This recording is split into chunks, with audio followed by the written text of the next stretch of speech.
sorpresivo que se oculta y no se dice, salvo antropólogos, salvo extranjeros. Ocurrió un fenómeno raro de toma de conciencia de los campesinos del Cusco, que inventaron una estrategia para tomar las tierras que les habían arrebatado. Se llamaron, para el público general, invasiones de tierras. Para ellos se llamaban recuperación de tierras. Había habido anteriormente, en la historia de la violencia y de la desesperación campesina, levantamientos violentos, con aplastamiento de los propietarios, sangre, venganza, rencor en Azángaro, y eso producía que la policía y el ejército intervenían y aplastaba a los campesinos. No daba lugar pues a un paso mayor, a una discusión. Las invasiones campesinas duraron desde el año 63 hasta el 65. Hubieron en el Cusco, en el departamento de Puno, un poco en Ayacucho, como conversamos, no necesariamente en Arequipa. Por eso también quizás no lo conozcan, porque acá no hubo latifundios, hubo siempre campesinos con propiedad, ¿no es cierto? Characatos, ¿no es cierto? Eso es un caso particular, único, de propiedad privada. Eso no es el mundo antiguo en ese momento. Y este movimiento comenzaron a pensar que era guerrillero. Lo tomaron preso a Hugo Blanco. Hay que nombrar las personas que tenía una experiencia de esto, porque Hugo Blanco hizo una cosa extraordinariamente política, ¿no? Y humana. Regresó sus estudios de Argentina porque iba a ser agrónomo y se convirtió en un campesino como todos los otros en el Valle de la Convención. Voy a contar esto rápidamente. El Valle de la Convención es una zona tropical, subtropical, no es lo mismo que el resto de la meseta, ¿no? Y ahí se volvió un campesino como otros. Ya habían inventado algo genial. El arrendatario, para tener mano de obra, ¿qué hacía? Daba tierras a los otros, no plata, jamás plata. Incluso tengo unos tíos samanes que han sido hacendados. Y yo soy del lado de los samanes que no tenían de tierras. Entonces me decían, hijito, tierra sin cholos, sin indios no vale. ¿Se dan cuenta de eso?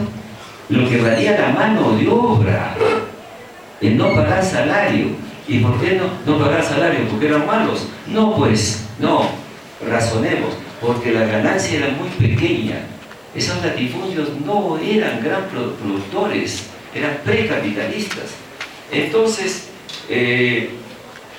inventaron en los arrendiles, que se llamaba en el Valle de la Convención, la huelga interminable ante los arrendatarios. ¿Saben qué significaba?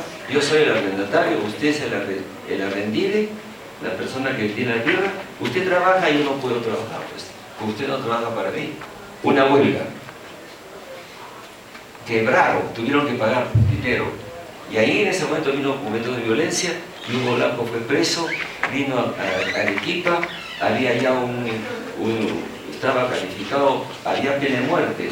Y mi libro mostró que él no había dirigido esos movimientos, sino esto, escúchenme bien, yo he visto fenómenos históricos que aparecen de la noche a la mañana, es lo mejor como sociólogo. Vi el mayo de 68, nadie podía imaginar que los jóvenes de la burguesía iban a tomar el poder en la ciudad de París. La historia se hace con sorpresas, y la sorpresa del Perú fue que de pronto, cuando yo fui a seguir las invasiones, me recibieron los campesinos hostilmente, y cuando escribí mi primera crónica en el Expreso de esa época, y lo leyeron, dijeron, periodista, compañero Cuna, y me quedé yo, y lo botaron a patadas a los demás periodistas. Yo fui el único que los acompañó 3 meses escribiendo artículos en el Expreso y contando lo que me decían ellos y lo que me decían también los hacendados. El Raúl Vargas, que era compañero mío en el periódico Expreso, en la parte editorial, decía Hugo Negra se ha vuelto un cronista de Indias. Sí, pues era un cronista de Indias, contaba las cosas como eran. Entonces encontré, escuchen bien, una capa educada de campesinos muy inteligentes: Eduardo Zumire, Cornejo, Huilca, que habían hecho escuela, habían estado en el servicio militar y habían aprendido a pensar en términos de estrategia. Hablaban castellano, generalmente quechua, y ellos dirigieron estratégicamente su movimiento de una manera determinada. Cuando la policía, que era muy poca, cuidaba de una hacienda, ellos invadían la otra. Tomaban las tierras con las mujeres, se sentaban en el suelo. Esto es un gesto quechua de posesión de la tierra. Y entonces después ponían una mesa, una bandera peruana y sillas para discutir con las autoridades. Era un movimiento sin violencia. Yo lo comparo a Gandhi. No tomaban armas, desconcertaban a mucha gente. Yo al llegar al Cusco, busqué a uno de mis camaradas y le pregunté: ¿el Partido Comunista interviene acá? Me dijo: no, Hugo, no tenemos nada que ver. Ellos habían autoinventado su propia élite campesina. Ese es el fondo racista de muchos intelectuales que no pueden dejar, de izquierda por supuesto, dejar de pensar que el pueblo se organice por sí solo, ¿no? Que los de abajo piensen por su propia cuenta y organicen un movimiento, les repito, de 1800 sindicatos. Están los archivos. Y entonces ese movimiento gigantesco duró un tiempo muy largo, y vamos a ver dos cosas. Primero, los hechos. Los militares consideraron que era un delito tomar propiedades, lógico, ¿no? Y aplastaron los movimientos, no mataron. Metieron 500 dirigentes campesinos en el CEPA y se acabó. Pero los militares pensaron: ¿y qué pasa si esto sigue? ¿Y qué pasa si esto regresa con más fuerza desde Cajamarca hasta Puno? ¿Quiénes van a salir a defender a la oligarquía? A esas haciendas de latifundio, precapitalistas, que no brindan gran cosa. ¿Quiénes van a salir? Nosotros. ¿Cuál es el obstáculo para el desarrollo del Perú? La oligarquía. Una conclusión que nadie podía esperar. Sobre todo la oligarquía que consiguió del año 31 al 56 que el aprismo no llegara al poder. ¿Mediante qué? Odría, Manuel Prado, primer gobierno, Benavides, ¿no? ¿O no? Hubo democracia y los apristas ganaron las elecciones. ¿No hubieron dictaduras? Entonces, la Fuerza Armada, que era la defensa de los intereses de la clase terrateniente, de pronto giró a otra cosa. ¿Qué había pasado? Los estos militares habían seguido unos estudios en la Escuela de Panamá, y habían estado los militares brasileños y los militares peruanos estudiando los problemas de estrategia. ¿Por qué esperaban? Pónganse en la época. Era la Guerra Fría. La Unión Soviética estaba absolutamente fuerte. No, nadie pensaba que se iba a desplomar. Cuba podía intervenir. Cuba con guerrillas. No las hubo. No las hubo en Brasil, en Uruguay, en Argentina.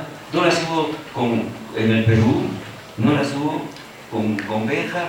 Sí, pues sí, hubo todo eso. Entonces podía ocurrir cosas nuevas. Entonces los militares brasileños sacaron la conclusión: el Partido Comunista es el riesgo para Brasil.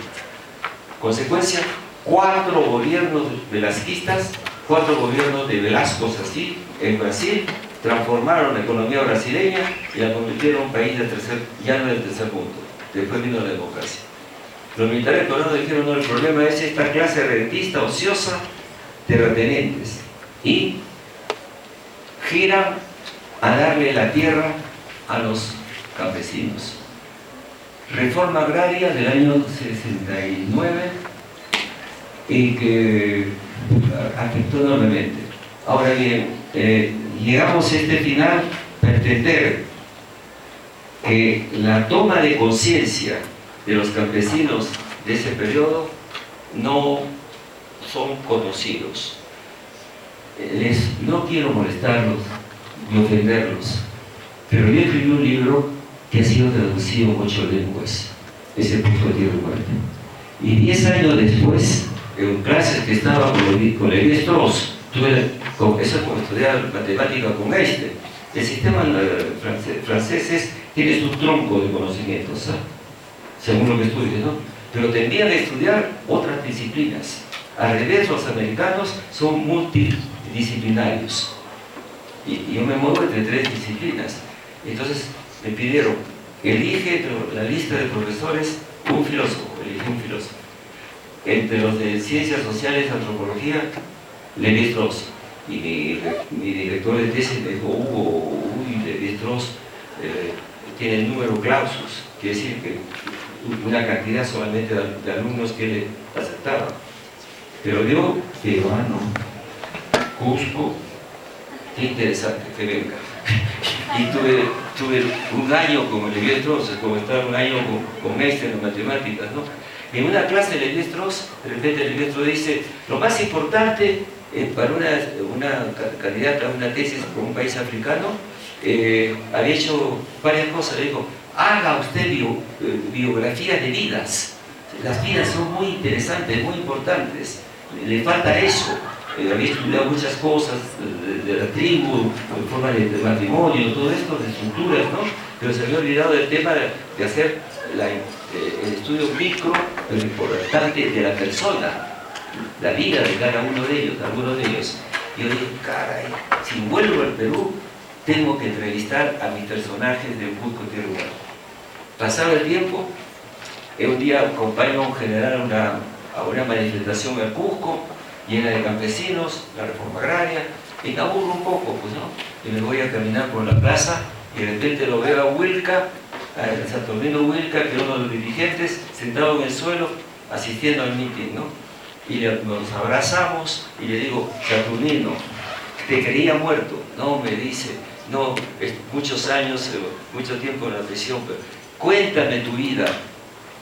Y me dijo, te la voy a contar porque cualquier día me muero. Siempre decía eso, nunca se murió mucho más tarde.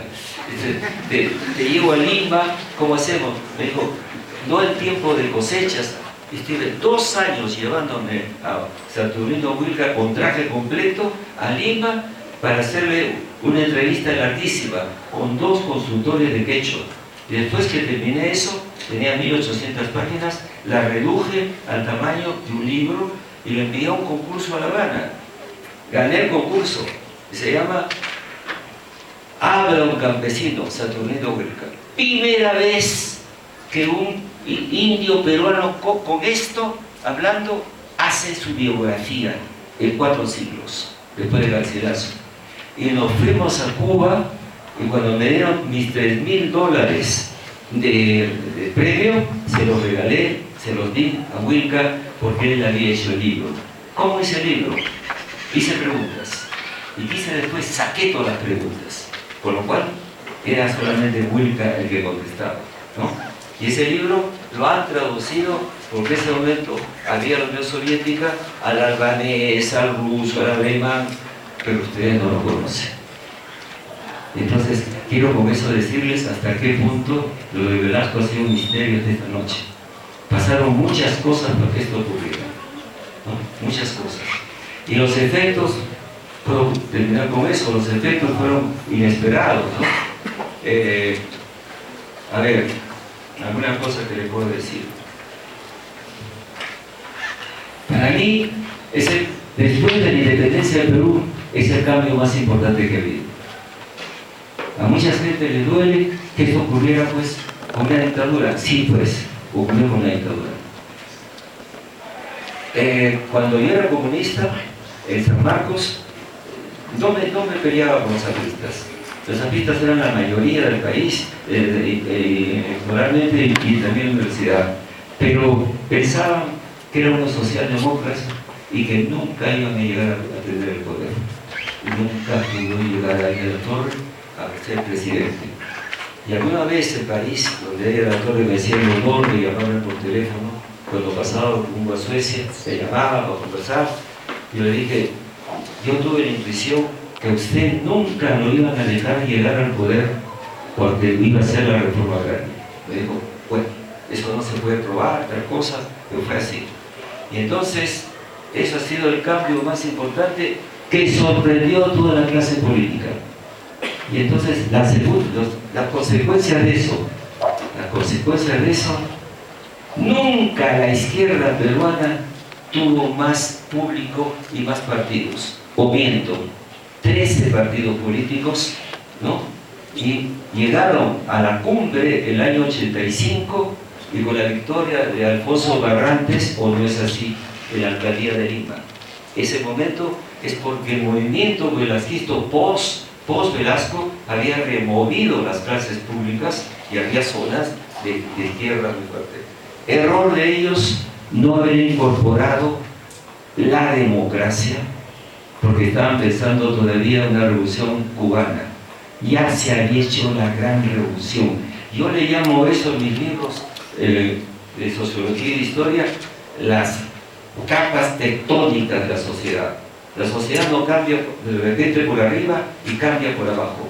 ¿Cuál es el otro inmenso fenómeno que ha modificado el Perú?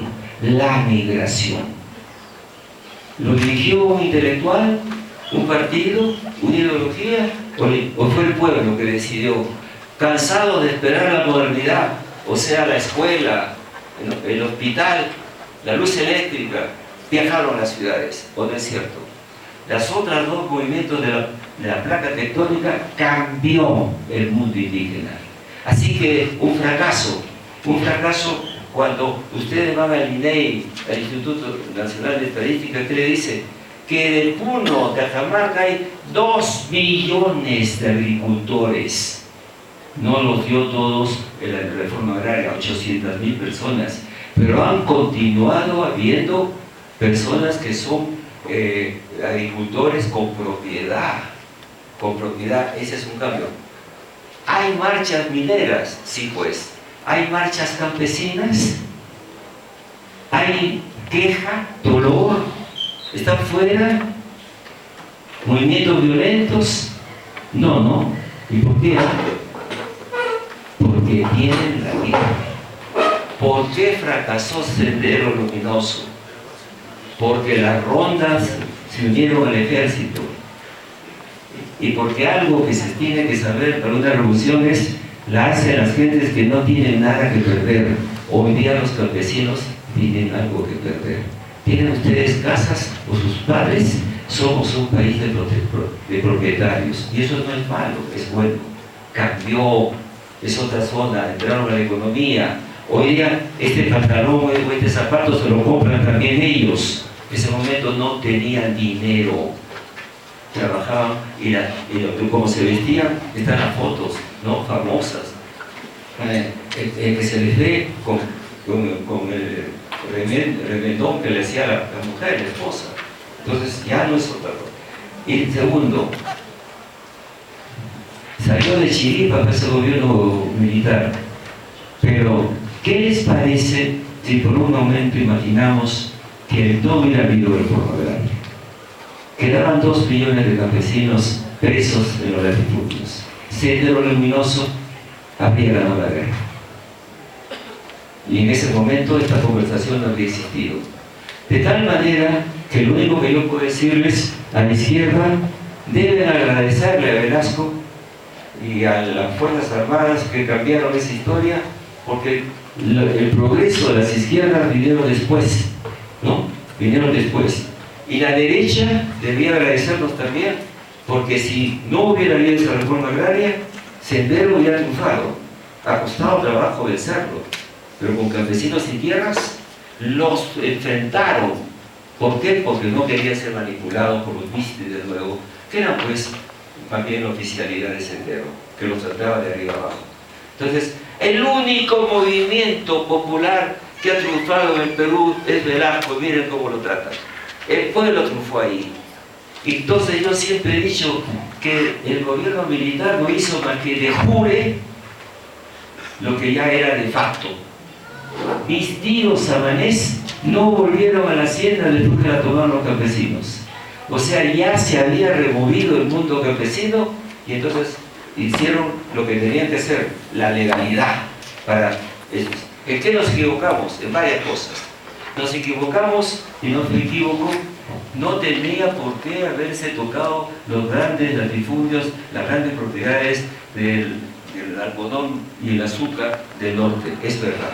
Porque ahí sí se pagaba salario, había sindicatos. Pero esa era la oligarquía. Había que quebrar esa oligarquía. Ya no existe. Hoy hay burguesía. ¿Saben lo que es la diferencia entre un burgués y un oligarca? Han leído, por supuesto,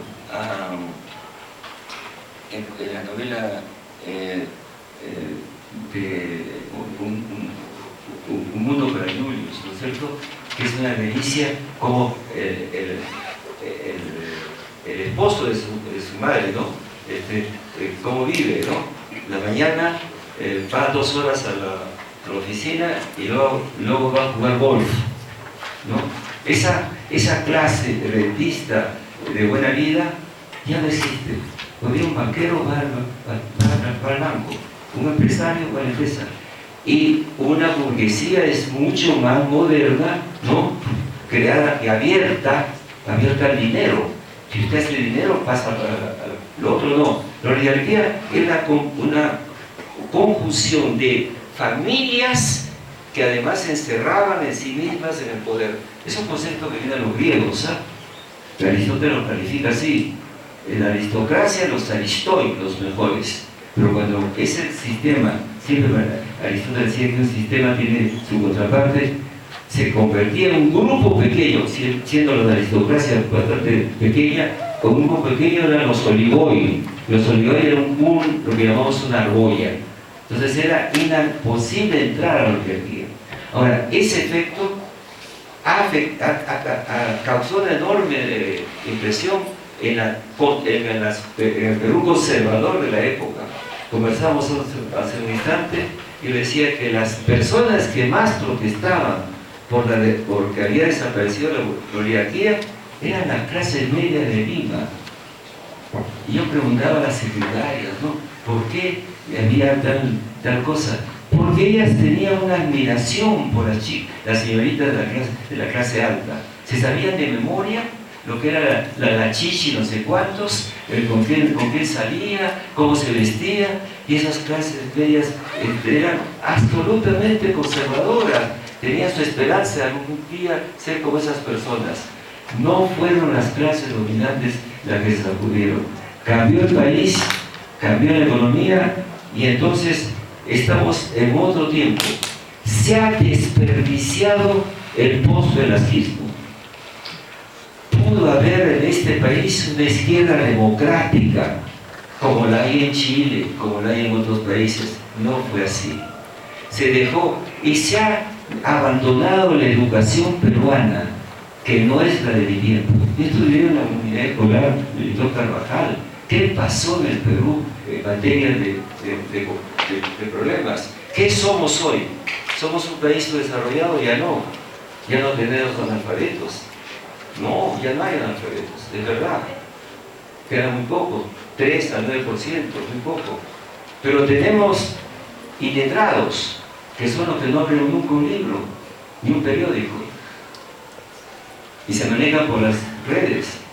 Y entonces, ¿en qué situación estamos? ¿Qué nos va a pasar? Pero Velasco, pues, es esa aventura, esa experiencia, y no la digo acá, la digo a cada rato en otros medios, y creo que ya está bien, preguntas y lo que ustedes parezcan.